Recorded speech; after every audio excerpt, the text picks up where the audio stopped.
Welcome back to our channel अपनी school. Urdu Bal Bharati तीसरी जमात।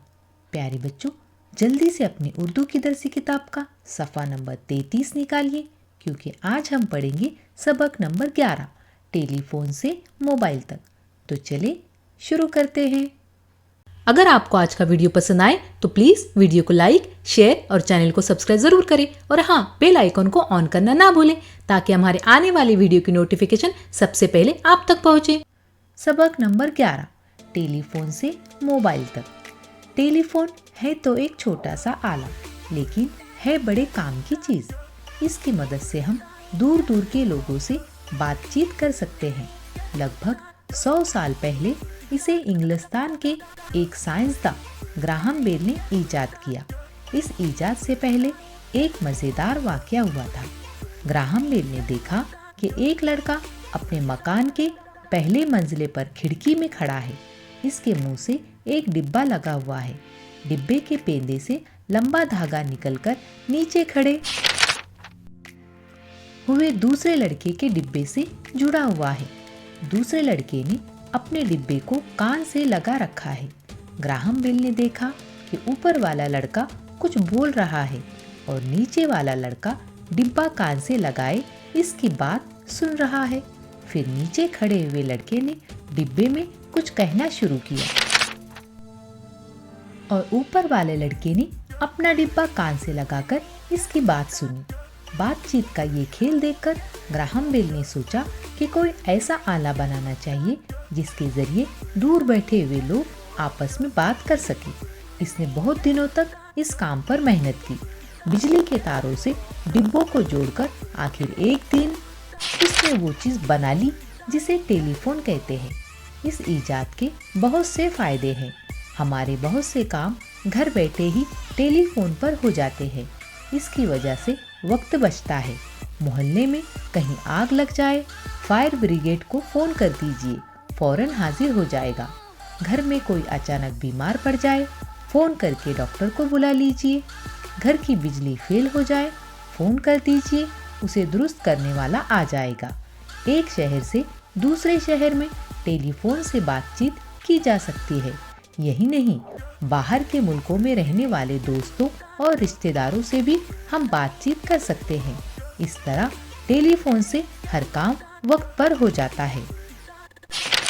पिछले 15-20 वर्षों में टेलीफोन में बड़ी तरक्की हुई है।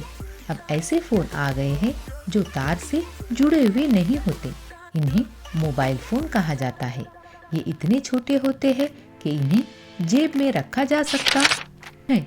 हम कहीं भी जाएं, इन्हें साथ ले जा सकते हैं। मोबाइल फ़ोन में कैमरा भी होता है। इससे हम बात करने वाले की सिर्फ आवाज़ ही नहीं सुनते, बल्कि इसका चेहरा भी देख सकते हैं। एक मोबाइल से दूसरे मोबाइल पर तस्वीरें भेजी जा सकती हैं। पहले एक दूसरे की खैरियत मालूम करने के लिए ख़त लिखे जाते थे। अब मोबाइल फ़ोन के ज़रिए पैगाम भेजे जाते हैं और फ़ौरन जवाब हासिल किया जा सकता है। मोबाइल पर पैगाम रिकॉर्ड भी होते हैं, जिन्हें बाद में भी पढ़ा या सुना जा सकता है। मोबाइल फ़ोन ने अब डॉक्टरों से मशवरा करना भी आसान बना दिया है। मरीज़ अपनी बीमारी की रिपोर्ट मोबाइल से डॉक्टर के मोबाइल पर रवाना करता है।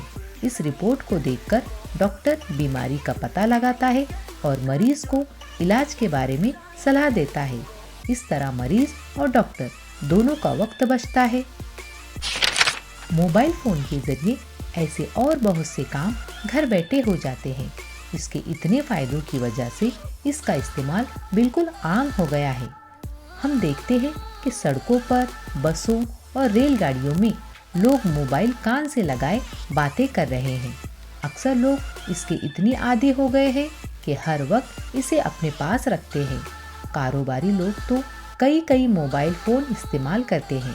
बेशक मोबाइल हमारी अहम ज़रूरत बन गया है, लेकिन हमें ख्याल रखना चाहिए कि इसका इस्तेमाल सिर्फ ज़रूरी कामों के लिए किया जाए। अच्छा प्यारे बच्चों, अब यहाँ पर सबक ख़त्म होता है। अब हम देखते हैं इस सबक में आए हुए मुश्किल अल्फाज के मानी। इसके मानी है मशीन। ईजाद करना, इसका मतलब है नई चीज़ बनाना। बिजली फेल हो जाना, इसका मतलब है बिजली चली जाना। फायर ब्रिगेड, इसका मतलब है आग बुझाने वाला अमला। सलाह देना, इसका मतलब है मशवरा देना। आदी होना यानी आदत बन जाना। अच्छा प्यारे बच्चों, अब आप इस सबक को पढ़िए और मुश्किल अल्फाज के मानी याद कीजिए और मुझे इजाज़त दीजिए। मिलते हैं फिर अगले वीडियो में इस सबक के सवाल व जवाब के साथ। तब तक के लिए अल्लाह हाफिज़।